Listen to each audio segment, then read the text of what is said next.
Yo guys, what is good? Welcome back on the Uncle Sharma channel. Inter versus Genoa preview.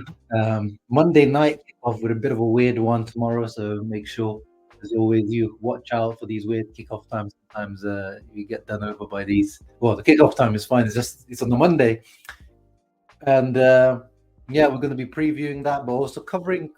Before we get into the preview, some news around Inter. So before we get into that, please make sure you leave a thumbs up and subscribe to the channel as always, guys.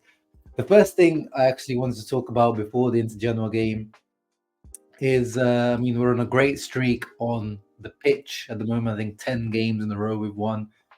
Things are going well. Things are going in the right direction on towards that second star. But we got to talk about off the pitch related matters. And it's been a while since we've covered it on the channel because it's there's not really been much development in terms of Suning, Steven Zhang, and Oak Tree loan and what's happening with that, because obviously the expiry of that is coming up in the coming months. I think May of this summer. So just a few months left to repay that loan. But if you know or you don't know, over the last few weeks, it's become pretty clear that if you're one of the people that wants Suning to leave, I think you're taking another L on that front. I mean, I am also one of those people, but I'm not one of those people who wants anything, just anyone other than Suning. I would prefer someone other than Suning that can have more investment, and not have the government of China completely, banning the investment as well.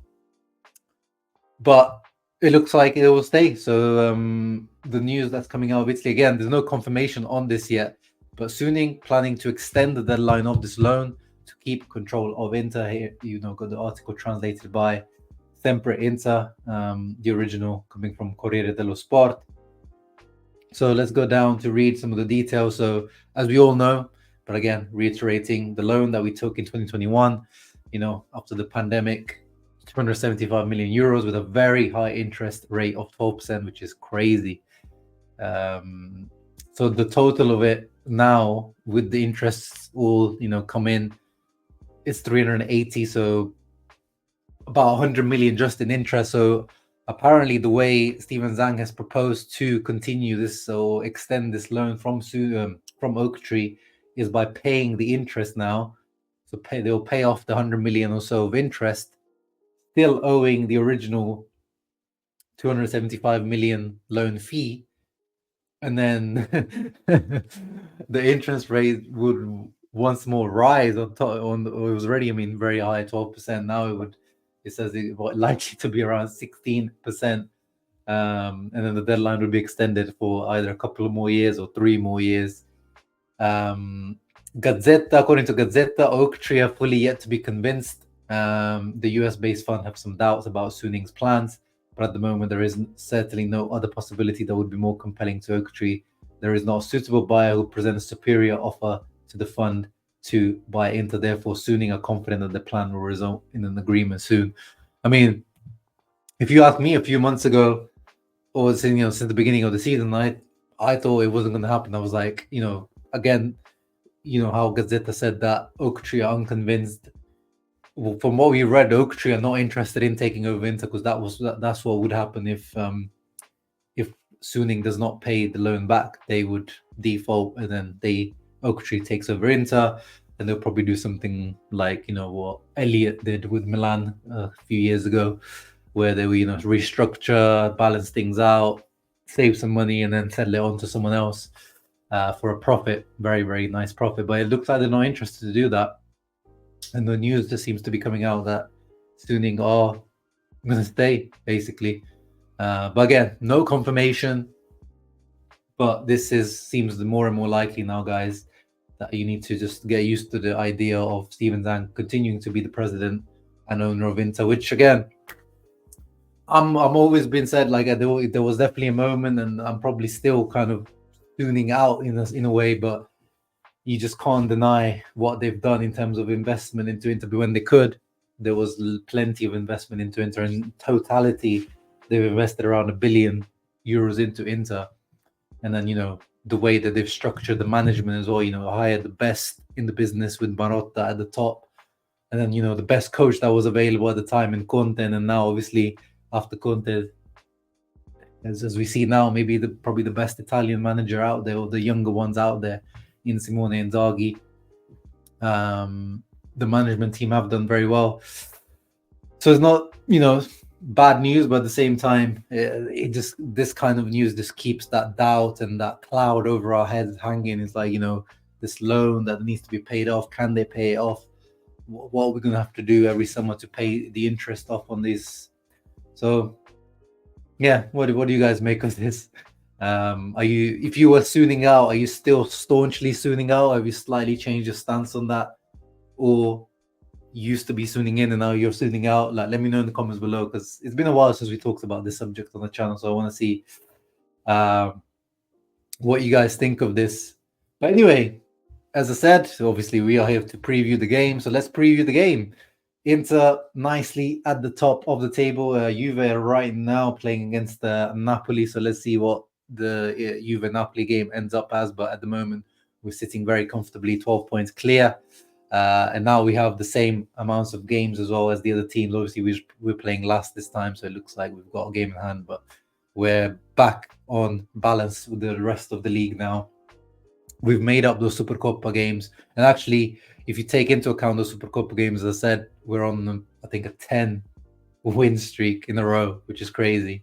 So at some point, it's got to end, right? The streak, like, it can't go on forever.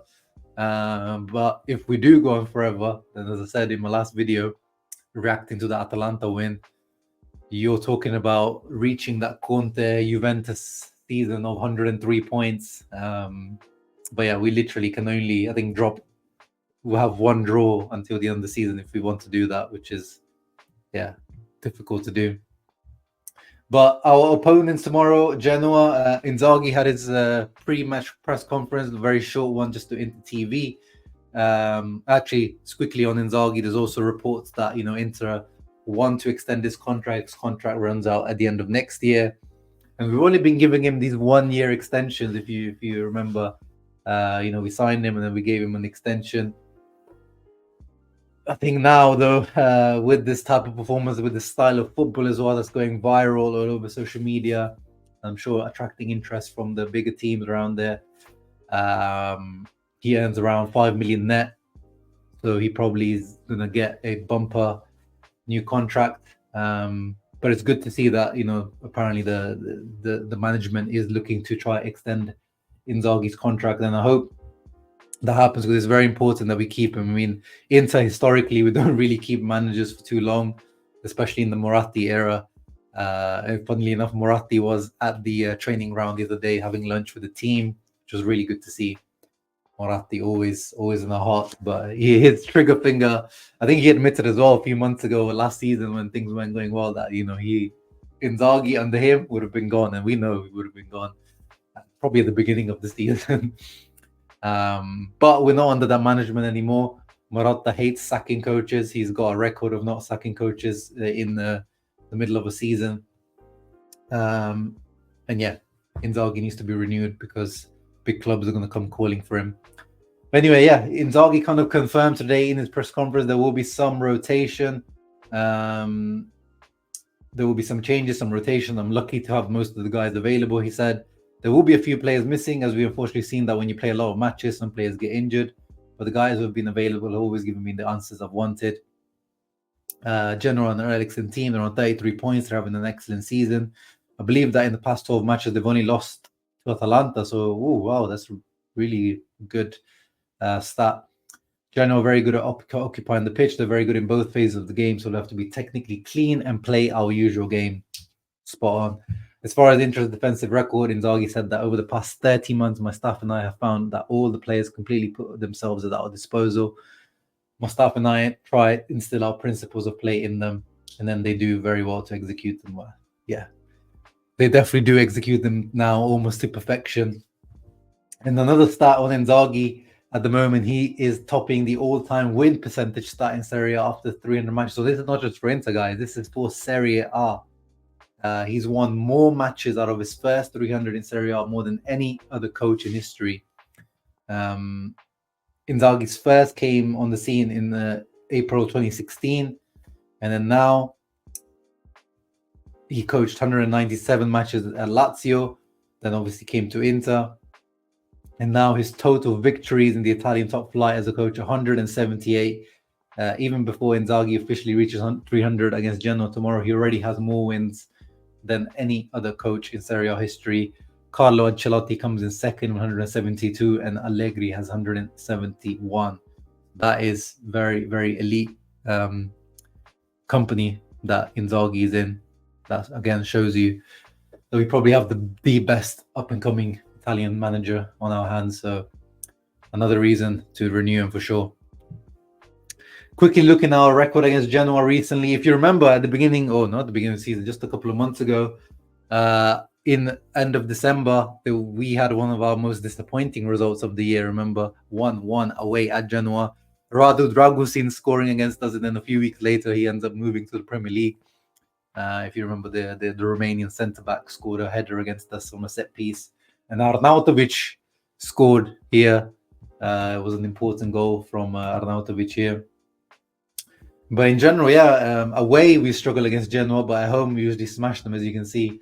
4-0, 3-0. Away to them, we've even been losing a few seasons before that. So away, they're definitely a bit of a bogey team, but at home we smashed them, and they've kind of they've done very well this season, but they're in that spot now, Genoa, where it's 26 matches gone, 33 points. You can see, look at the gap between 12th and 13th. They're not even in the relegation battle, so they're in that point now of the season where obviously they can't get relegated for now unless they really drop off completely off the face of the earth, and they can't really go for Europe. So there's kind of the motivations for these types of teams sometimes is a bit lacking. So hopefully they're in that spot right now. But Gilardino, their coach, has done very well, and they play a 3-5-2 formation just like ours. But we know if teams match up against us with a 3-5-2, our 3-5-2 is just much more superior. Standout players for them this season, of course, Alfred Gudmundsson. We've also been linked with him recently as potential second striker option next year, which I wouldn't mind, but his price seems to have risen quite a lot. They're talking about over 20 plus million, which is a little bit expensive for that type of player. Frendrup in midfield, very energetic ball-winning midfielder. Retegui, of course, we were linked with him before Genoa signed him. Very good signing for them. Probably will lead the line for Italy in the summer at the Euros. Let's see. And then, at the back now, they're missing no more Dragusin. The Winter is kind of also another Juve product, prospect that they've got on their hands. But overall, decent team. Not much to really talk about on this team. Let's move on to Inter's predicted 11 from Sky Sport Italia. Looked like a very strong lineup. Acerbi still not back in the middle, so the right continues. Pavard returns over Bisek, which I guess makes sense, but I wouldn't mind Bisek also continuing. Dumfries on the right, good, but this probably also means that, well, actually, no, the Atletico game isn't next yet, so hopefully Dumfries can win Inzaghi's trust again to be the starter right wing back. Even though Matty Doms, proved us wrong last time around with his goal. Aslani needs to continue his good vein of form. He had a good performance against Atalanta. I really liked him. And, I hope that continues with Barella and Mickey in the middle. And Di Marco on the left. Fratesi has recovered already. Oh, no, actually, he hasn't. But they didn't do any... I read that there wasn't actually any concern about Fratesi's injury when he pulled up at the end of the Atalanta game. So that's good.